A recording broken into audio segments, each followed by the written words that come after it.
녹슬어 없어지기보다는 달아서 없어지길이란 제목으로 하나님 말씀 증거하도록 하겠습니다.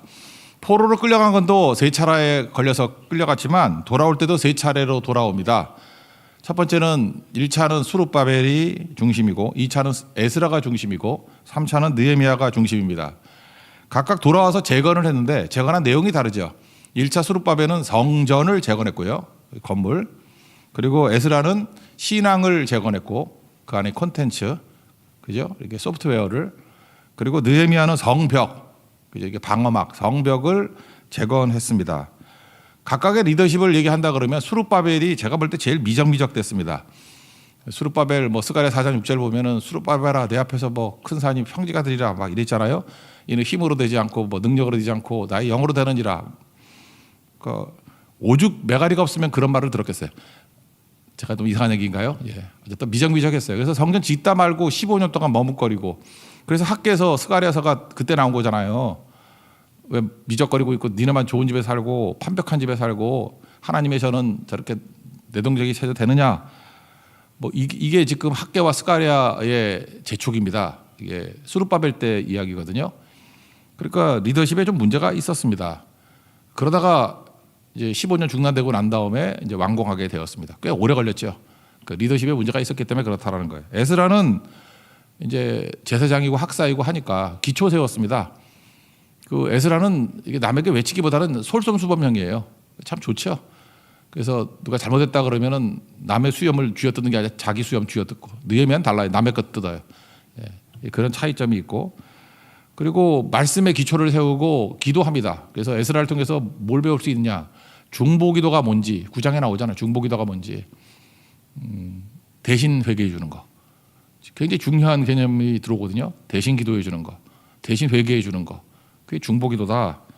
그래서 에스라 때는 소수가 돌아왔지만 실패한 거 없습니다. 잘했어요. 예. 그래서 리더십이라 말할 때는 느헤미야를 들 수 있습니다. 우리가 계속 이번 그 느헤미야 설교의 그 시리즈 제목이 52일의 기적이잖아요. 성벽 재건하는데 방해도 엄청 많았는데 52일 만에 2달도 안 걸렸어요. 성벽 재건이 완공되었다는 것입니다. 여기서 알 수 있는 게 뭐예요? 엄청난 리더십. 혹시라도 리더십이라는 얘기를 들을 때 느헤미야를 통해서 배워야 돼요. 방해, 장애, 어려움이 있더라도 52일 만에 해내고야 말잖아요. 이게 엄청난 거죠. 그러니까 리더십은 느헤미야다 이렇게 말할 수 있다라는 것입니다. 이번 우리 선교 이렇게 떠나게 될 때 짧은 시간 안에 많은 것들을 이루고자 할 때는 느헤미야 배워야 됩니다. 이런 식으로 하나님 앞에 잘 쓰임 받기를 원한다. 이 기도가 꼭 있어야 된다라고 생각을 합니다. 리더십이라는 거 영적 리더십 많이 들어봤잖아요. 그죠? 리더십이 뭡니까? 다스리는 거예요.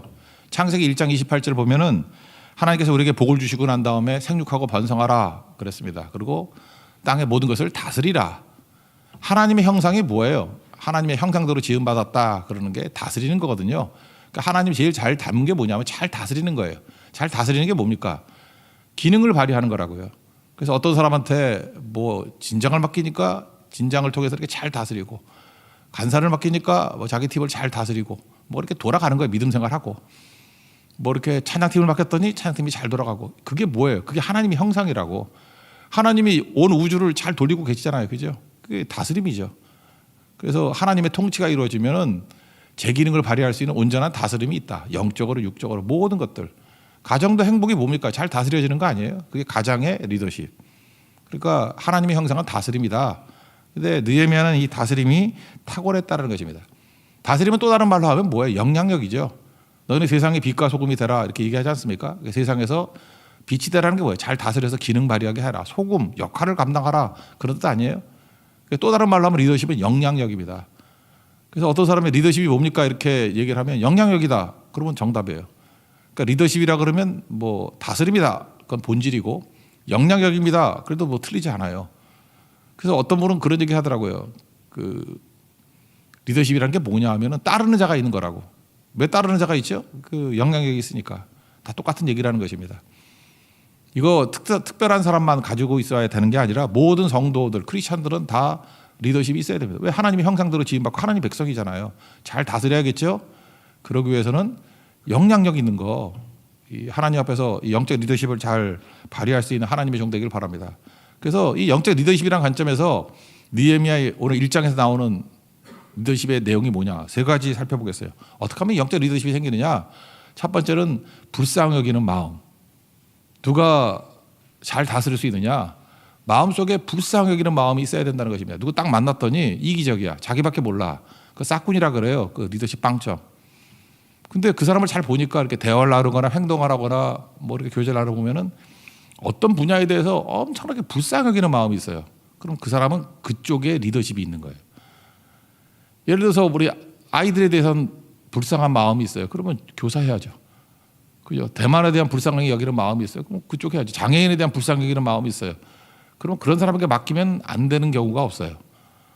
근데 뭐냐, 빤질이라 그러죠. 뭐 보면은 뭘 시켜도 맨날 자기밖에 몰라. 이걸 하면 내가 어떤 유익을 얻나, 이걸 하면 얼마나 내 이미지가 좋아지나. 이런 사람은 이제 뭐 일꾼을 시켜도 안 되겠지만 그런 마음인 사람 시켜놓으면은 이게 되는 게 하나도 없다고요. 되는 게. 그러니까 여러분 어떤 것에 부르심을 입었느냐 하면 하나님이 우리를 콜링할 때, 이렇게 부르심을 주실 때 첫 번째 리더십을 주시는데 그게 바로 뭐냐면 제대로 다스리기 위해서는 불쌍히 여기는 마음을 줬다고요.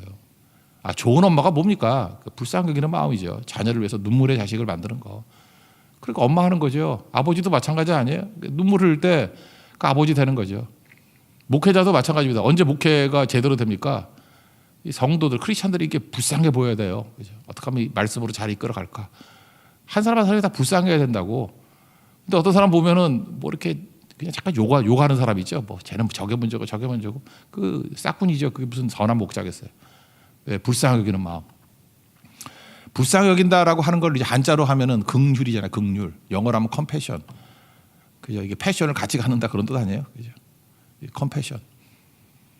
그 복음서에 보면은 불쌍히 여긴다. 스프랑코 니조마이라는 단어가 16번 나오는데 15번 기적 행했다 그랬죠. 불쌍히 여겨야 그게 능력이라고요. 그때 기적이 나타나요. 그러니까 리더십은 뭡니까? 불쌍히 여기는 마음이에요. 우리가 고성선교를 떠나게 된다 그러면 하나님께서 우리에게 선교에 대한 어떤 사명, 부르심 주셨다 그러면 우리에게 뭘 부어주시냐? 불쌍히 여기는 마음을 부어주신다고. 고성이 불쌍하고 각 교회들이 불쌍한 거. 그러면 일단 우리 이기심을 뛰어넘어요. 불쌍히 여기는 마음은 이기심이라는 게 장애물 아니에요. 우리 망치는 거 아니에요. 나중심. 내가 깨지길 원합니다. 죽기를 원합니다. 언제 넘어가느냐 하면 불쌍히 여기면 넘어가요. 오버된다고. 그죠? 불쌍히 여기는 마음. 이게 하나님께서 이렇게 부어주시면 끝나게 된다는 것입니다. 예수님도 사역이 뭐예요? 우리가 예수님의 마음 품기를 원합니다 그러는데 불쌍히 여기는 마음 아니에요?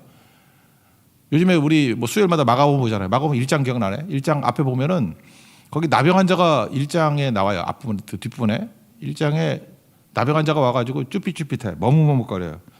그러면서 되게 자신 없어 해요. 그냥 고쳐주세요. 이렇게 보통 얘기하면 되는데 이 사람만 1장 40절에 나오네. 원하시면 저를 깨끗하게 하실 수 있나이다. 되게 이상하죠.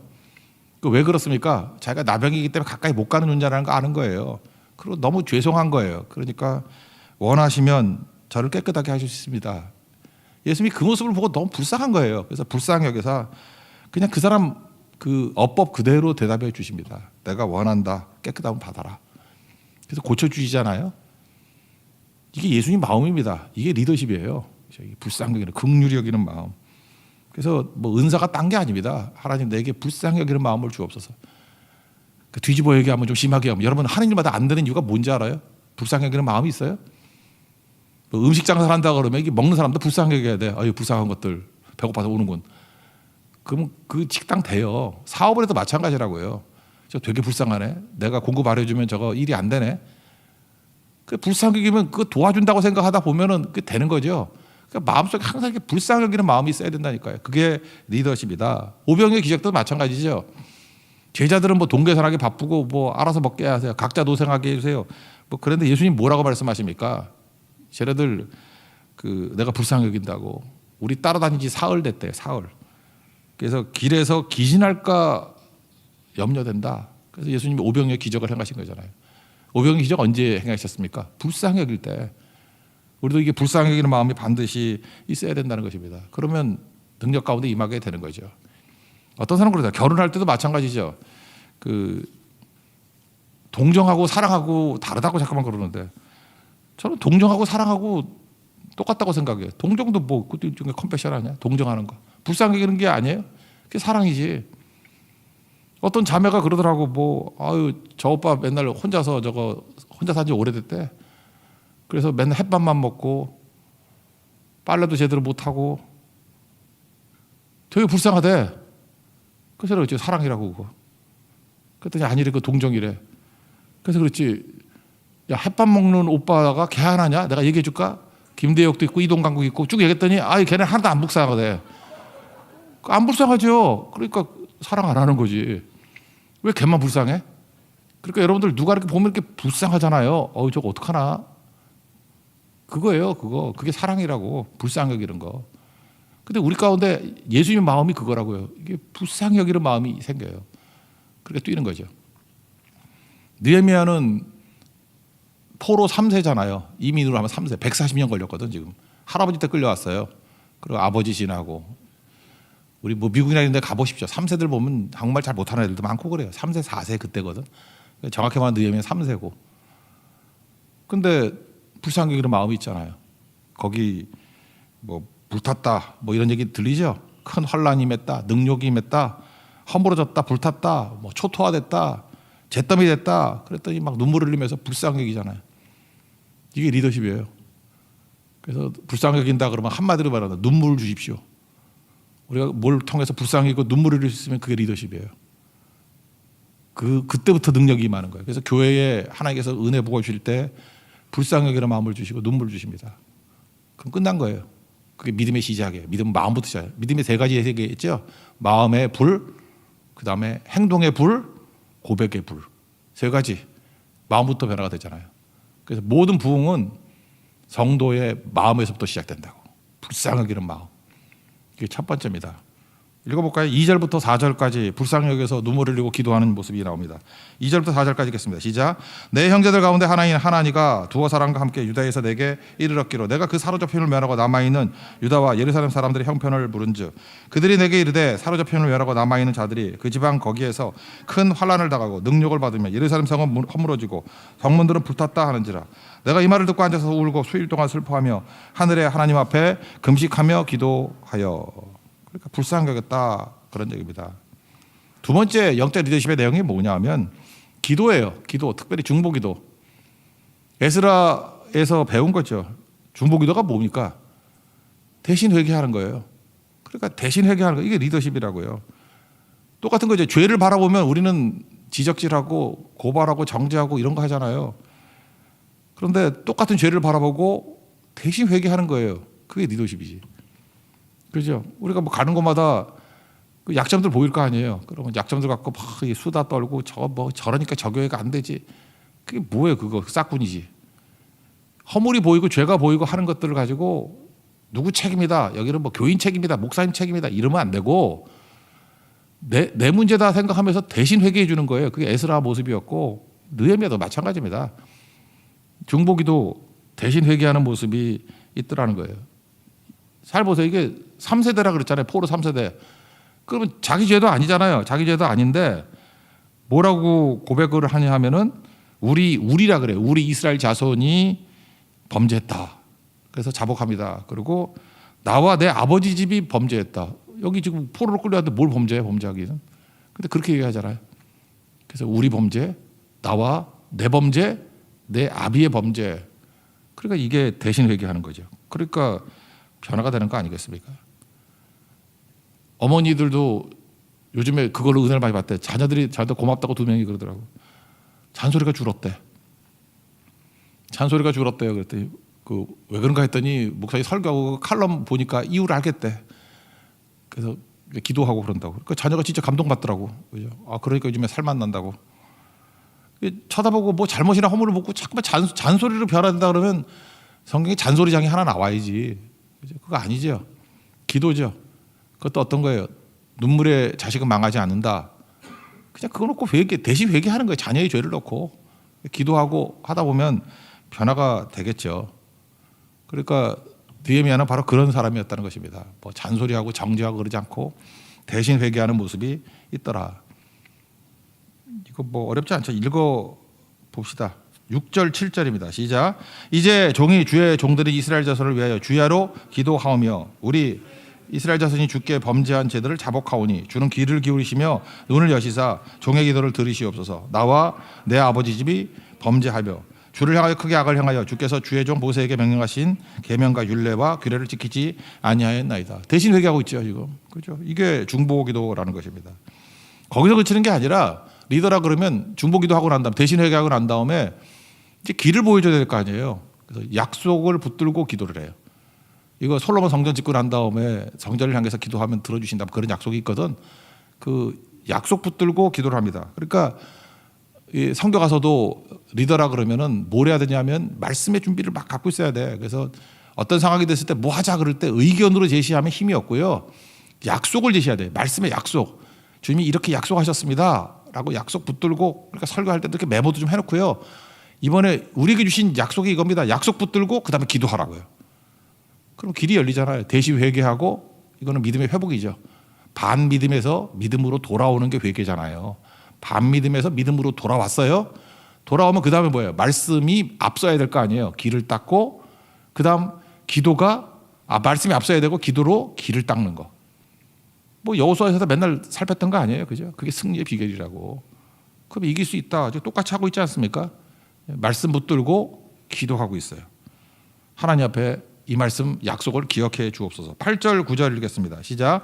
옛적에 주께서 주의 종 모세에게 명령하여 이르시되 만일 너희가 범죄하면 내가 너희를 여러 날 가운데로 흩을 것이요 만일 내게로 돌아와 내 계명을 지켜 행하면 너희 쫓긴 자가 하늘 끝에 있을지라도 내가 거기서부터 그들을 모아 내 이름을 두려고 택한 곳에 돌아오게 하리라 하신 말씀을 이제 청하건대 기억하옵소서. 이거 뭐 다윗의 언약, 솔로몬의 언약 그때 그 내용 아닙니까? 그러니까 치성 기도가 응답이 있는 게 아니고 약속 기도가 응답이 있는 거예요.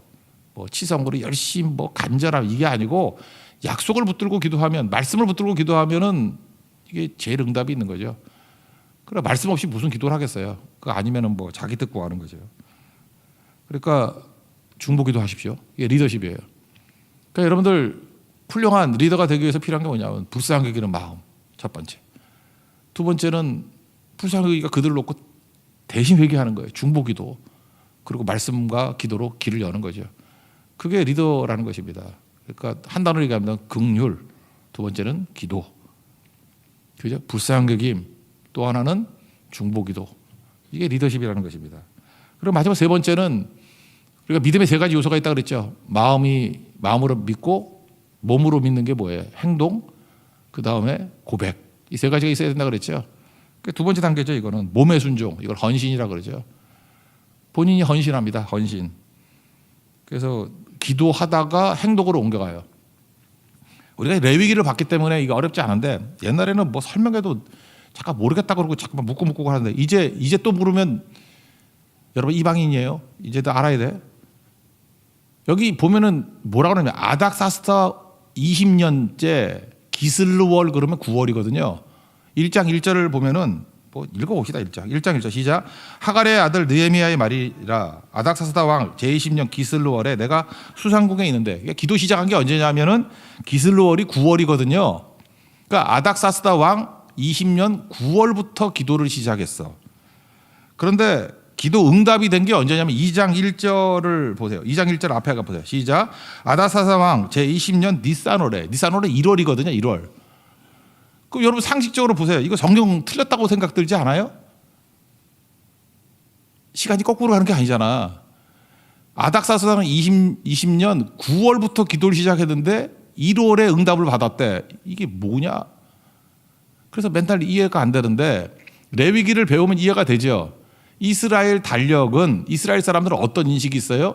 7월 달이 새해라니까. 7월 1일을 뭐라 그래요? 나팔절. 그래서 로쉬라는 게 대가리거든. 머리. 로쉬. 머리 로쉬.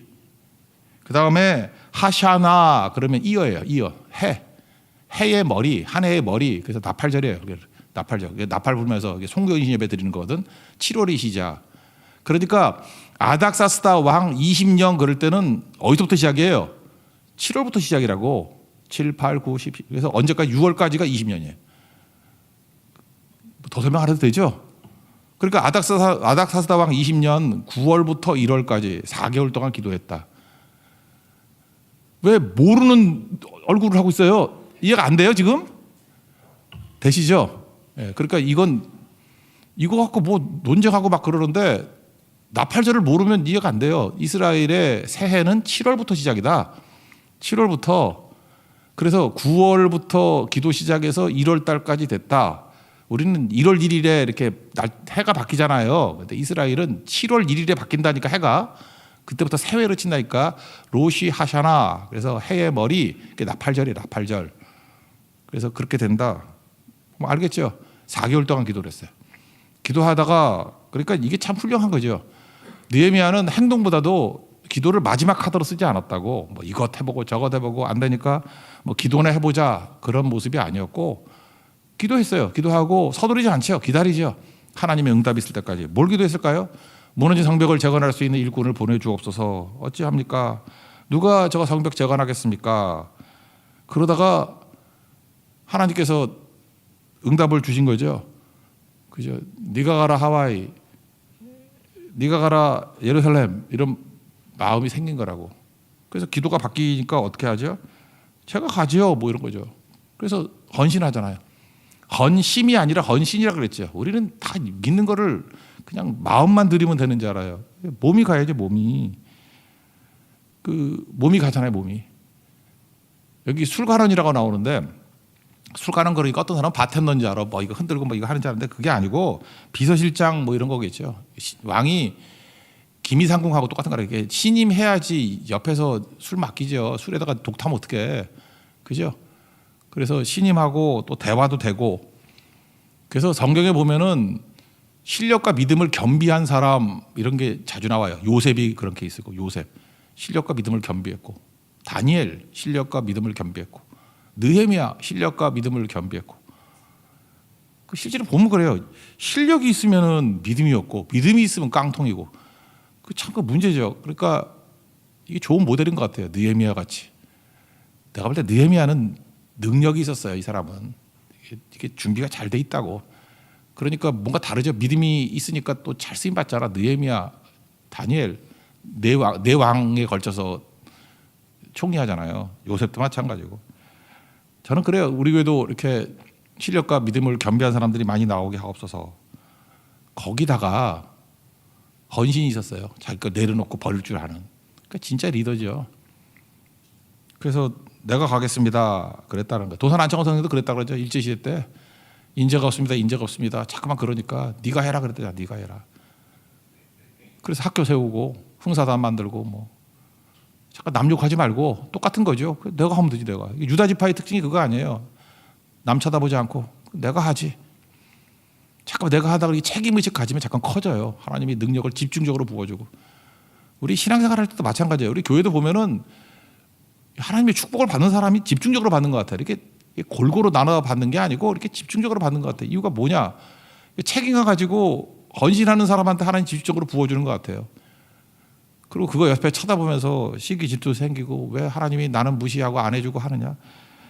아 이게 말이 여기까지 올라오는데 말을 안 해. 네 하는 꼴을 봐라. 딱 보면 알아요, 그죠? 이기적이고 자기밖에 모르고 희생 성김 모르고 그냥 말로만 다 해버리고. 그러니까 인테그리티가 없어요. 말과 행동이 일치가 안 돼. 그래서 여러분들 몸이 기억하게 일단 잘 모르겠으면 몸부터 뛰세요. 그냥 예수님이 교회 사이를 왔다 갔다 하신다 그랬잖아요. 그 예배, 기도, 성교하는 현장에 가 있어요. 무슨 은혜도 받고 축복도 받고 뭐 기적도 행하고 능력도 행하고 그런 거 아니겠어요? 되게 중요한 거죠. 한번 뒤집어 얘기해서 술 맡은 관원으로 살다가 느헤미야가 죽었다고 합시다. 그럼 우리가 느헤미야를 기억할까? 끝말잇기 할 때 뭐 늦자 나오면 우리 느헤미야 이렇게 말하면 되잖아. 제 딸하고 맨날 얘기했는데 끝말잇기. 근데 만약 그게 없다 그러면 늦자로 할 사람이 누가 있어? 뭐 없지. 술 맡은 관원이면 끝나버릴 건데 이렇게 자기 것 내려놓고 헌신하니까 느헤미야 서도 나오잖아요. 그죠? 하나님 앞에 쓰임 받잖아요. 여러분 저속한 수준이 아니라 하나님 수준으로 일하기 위해서는 내려놓고 헌신하는 것이 반드시 필요합니다. 그 희생과 죽은 것 같이 보이지만 그게 사는 길이라는 거예요. 조지 휘필드가 괜찮은 사람이었거든. 먹고 살만한 사람이었거든. 여건이. 근데 맞서 싸우잖아요. 그죠? 영적 전쟁을 벌이잖아요. 그래서 주변 내 있는 가족들이 말렸대요. 그냥 가만히 있어도 되는데 뭐하러 나서냐고. 우리 제목이에요. 녹수로 없어지기보다는. 닳아서 없어지길 원한다. 뭐 이렇게 건강 조심하면서 뭐 이렇게 아플까봐 뭘 못하고 그러는데 그 늙어 죽는 거나 녹슬어 죽는 거나 뭐 똑같은 거지. 그 조금이라도 건강했을 때 헌신하고 뛰는 게 낫지. 걸을 수 있을 때 걸어 다니면서 선교하고, 목소리 나올 때 선교하고, 눈 보일 때 헌신하고. 우리 모든 성도들 이 지혜 잊지 마십시오. 녹슬어서 사라지지 말고 닳아서 없어지는 인생 되길 바랍니다. 최고라는 거예요. 리더십 3가지 정리할 수. 11절 안 읽었네. 11절 읽어야죠. 아니면 거짓말하는 줄 알잖아. 11절 시작. 주여 구하오니 귀를 기울이사 종의 기도와 주의 이름을 경외하기를 기뻐하는 종들의 기도를 들으시고 오늘 종이 형통하여 이 사람들 앞에서 은혜를 입게 하옵소서 하였나니 그때 내가 왕의 술관원이 되었느니라. 내게 형통함을 달라, 은혜를 부어달라. 내가 가겠습니다. 그러니까 하나님 은혜 부어주세요. 그런 거겠죠. 어딜 가나 하나님 형상 닮은 게 리더십입니다. 영향력이에요. 따르는 자가 있게 만드는 거예요. 언제 리더십이 있습니까? 여러분들 뭐 꼬리가 되지 말고 머리가 되게 해달라 맨날 신명기 말씀 놓고 기도하고 하잖아요. 그럼 머리가 되는 길이 뭐예요? 마음에 불쌍히 여기는 마음이 있어야 되고, 그 다음에 기도가 있어야 돼요. 대신 회개하는 중보 기도가 있어야 되고, 그리고 몸이 움직이는 몸의 순종, 그걸 뭐라 그래요? 헌신이 있어야 돼요. 헌신. 하나 더가 뭐죠? 고백인데 고백은 2장에 나와요. 내일입니다. 내일 나와서 고백까지 하십시오. 그래야 온전한 믿음으로 서 있는 하나님의 종이 될 것입니다. 자리에서 일어나겠습니다. 주님의 마음을 가진 자 찬양하겠습니다.